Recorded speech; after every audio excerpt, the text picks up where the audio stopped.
Madame, Monsieur, bonjour et soyez les bienvenus. Tout d'abord, l'actualité en Côte d'Ivoire. Le Conseil des ministres tenu hier au palais présidentiel dans la commune du Plateau a dressé un bilan d'étape de la mise en œuvre du plan d'action prioritaire 2020. La réunion, dirigée par le président de la République, Alassane Ouattara, a également adopté une ordonnance portant prorogation du mandat des membres de la haute autorité pour la bonne gouvernance, autre que le président, ainsi que son projet de loi de ratification.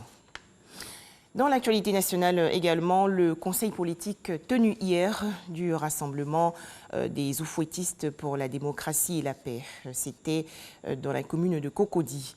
Plusieurs représentants du RHDP ont appelé le responsable Alassane Ouattara à effectuer un nouveau mandat.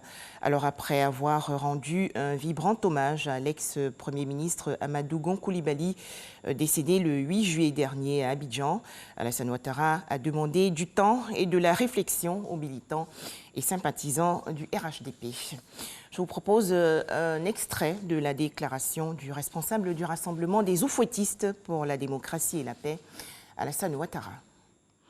J'ai entendu les messages des différentes structures du parti, les élus et les instances du RHDP, les présidents d'institutions, les ministres, tous qui m'ont contacté également directement, avec beaucoup d'attachement et d'affection à Amadou, à mon fils. Je prends acte donc des résolutions du Conseil politique et de votre demande. Cependant, notre pays doit faire face à des défis sécuritaires et maintenant sanitaires, comme d'ailleurs beaucoup de pays dans la sous-région. Donc je ne peux pas être insensible à cette situation et à la nécessité de préserver la paix dans notre pays et dans la sous-région.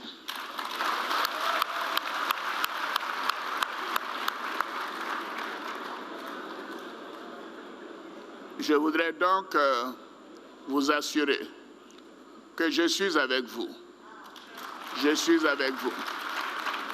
Je suis avec vous parce que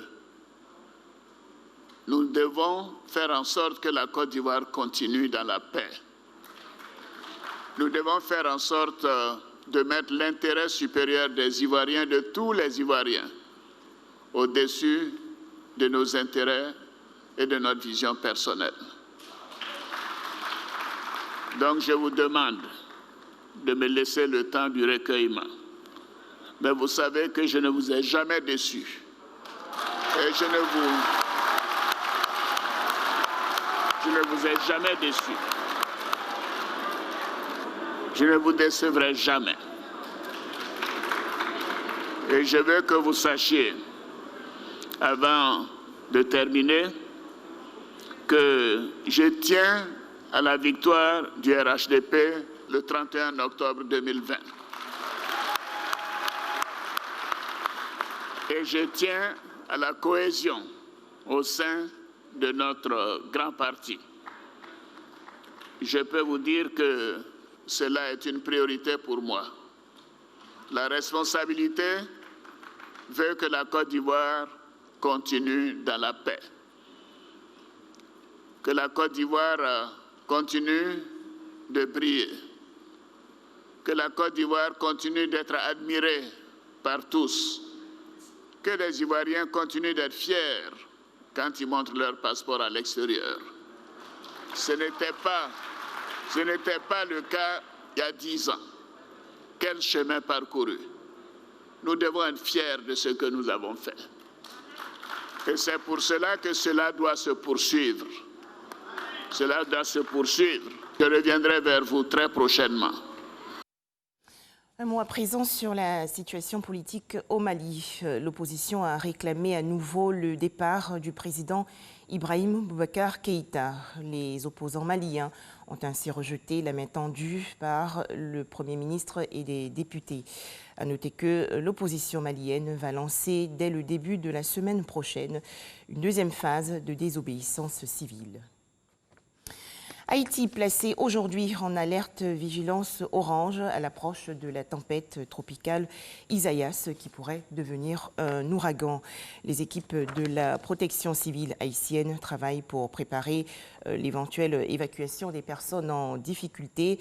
Mais à cause de l'épidémie de coronavirus, davantage de précautions doivent être prises pour ne pas propager le virus qui n'a pour l'heure pas été aussi virulent que redouté à travers tout le pays. Enfin, Hafez al-Assad, 18 ans, fils aîné du président syrien Bachar al-Assad, désormais inscrit sur la liste noire des États-Unis. Hafez al-Assad figure parmi 14 personnalités et 9 autres entités concernées par les sanctions américaines. Ces personnes sont accusées d'avoir contribué au financement de la campagne de terreur conduite par le régime de Damas. Voilà, merci de nous avoir suivis.